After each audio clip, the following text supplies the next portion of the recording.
Hello everyone, welcome back to bubbly wits of humanities. तो जैसा कि अब हम पढ़ रहे थे कि हमने इसके थर्ड पोर्शन तक ख़त्म कर लिया था। यहाँ तक अपने मोहनजोदारो का पढ़ लिया था, सब कुछ यहाँ तक हो चुका है अपने फर्स्ट चैप्टर।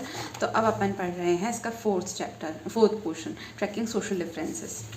इसमें सबसे पहली चीज़ आती है बुरियल्स की। अब बुरियल्स क्या होते हैं, जिसमें अपन किस तरीके से अपन डेड बॉडीज़ को रखते हैं। अब इनका अलग फीचर ये था कि dead were generally laid in pits, ठीक है। इनको एक गड्ढे में रख दिया जाता था। जो डेड ग्रेव्स होते थे, अब याद रखना कि इनकी जो ग्रेव होती थी उसमें अपन को क्या क्या चीज़ें मिली है। ग्रेव्स में हमको पॉटरी एंड ऑर्नामेंट्स भी मिले हैं, जिसका मतलब ये हो सकता है कि आफ्टर लाइफ में ये चीज़ें काम आएंगी, इसलिए उन्होंने रख दिया था। दूसरी चीज़, हमको ज्वेलरीज भी मिली है, और ज्वेलरीज याद रखना कि सिर्फ और सिर्फ वुमेन नहीं पहनती थी, ज्वेलरीज जो थे वो मैन भी पहनते थे। तो jewellery was for both. Third चीज़ थी कॉपर मिरर्स। मतलब आपको इससे आइडिया समझ में आ रहा है कि यहाँ पर आफ्टर लाइफ पर कितना फोकस किया गया है। यहाँ के लोग बाद के जीवन के लिए मानते थे और उसी हिसाब से चीज़ें देते थे। पर ये चीज़ आपको ध्यान रखनी है कि यहाँ पर they did not believe in burying precious things with dead. अब ऐसा नहीं होता था कि तुम अगले जन्म में कुछ ये महंगी चीज़ भी लेकर जाओ, इसलिए महंगे महंगे सामान भी साथ में गाड़ दिए, नहीं, ऐसा नहीं होता था। दूसरी चीज़ आर्टिफैक्ट्स। आर्टिफैक्ट्स क्या होते हैं? आर्टिफैक्ट्स दो तरीके के होते हैं, या तो यूटिलिटेरियन या लग्जरीज। यूटिलिटेरियन से समझ में आ रहा है कि जो डेली यूज़ में यूज़ होते थे, जैसे कि पॉटरी है, नीडल्स है, बॉडी स्क्रबर्स है, एट्सेट्रा। दूसरी चीज़ लग्जरीज। अब लग्जरीज क्या होती है? Little pots of fans. अब अगर आप फैंस पूछेंगे कि फैंस क्या है, तो ग्राउंड सैंड और सिलिका को मिक्स करके एक मटेरियल था, इसको लग्जरी में मानते थे क्योंकि ये पॉट्स इससे ही बनाए जाते थे। तो आर्टिफैक्ट्स पढ़ लिया अपन ने, यूटिलिटेरियन होते हैं और लग्जरीज होते हैं। अब अगर लग्जरीज आर्टिफैक्ट्स की बात करें तो ये याद रखना कि जो लग्जरीज आर्टिफैक्ट्स थे ये कहाँ कहाँ मिलते थे? सिर्फ और सिर्फ लार्ज सेटलमेंट में, जैसे कि हरप्पा हो गया, मोहनजोदारो हो गया। अब ये ऐसे लग्जरीज वाले आइटम अपन को स्मॉल सेटलमेंट्स जैसे कि कालीबंगन वगैरह पे नहीं मिलेंगे। गोल्ड को भी लग्जरी मानते थे, वो तो अभी भी मानते हैं। और यहाँ पे होर्डिंग, अब अपने होर्डिंग समझ में आया होगा कि होर्डिंग क्या होता है। होर्डिंग मतलब कोई भी ऑब्जेक्ट्स को जमा करके संभाल के रख देना। तो यहाँ पर भी ये लोग गोल्ड को होर्ड करते थे।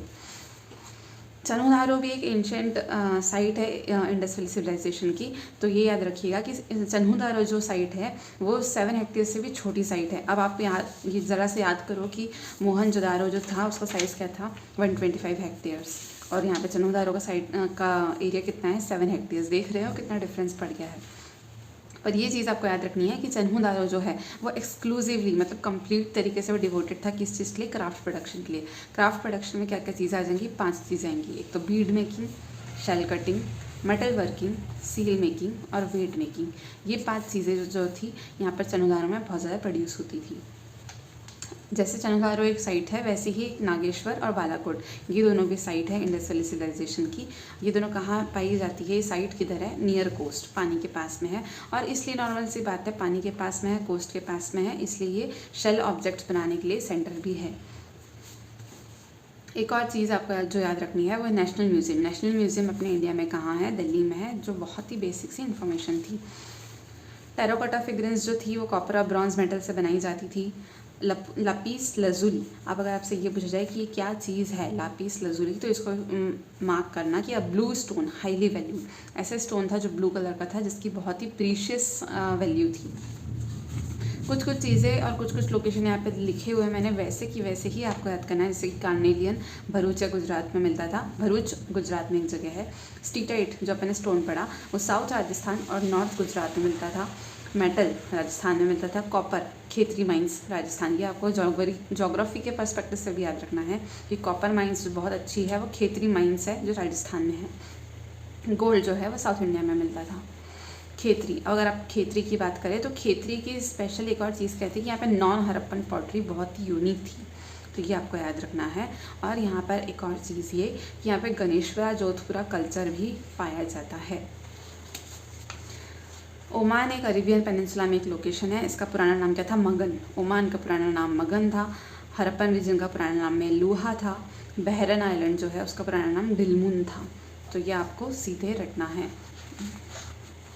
हरप्पन सिविलाइजेशन क्या ट्रेडिंग करती थी? तो हाँ, बिल्कुल करती थी। इनके ट्रेड कॉन्टैक्ट्स थे, कम्युनिकेशंस थे, किस किस जगह से? ओमान से, बहरेन से, मेसोपोटामिया से।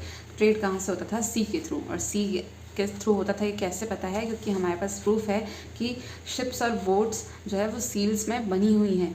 इसका मतलब वो शिप्स और बोट्स के बारे में जानते थे।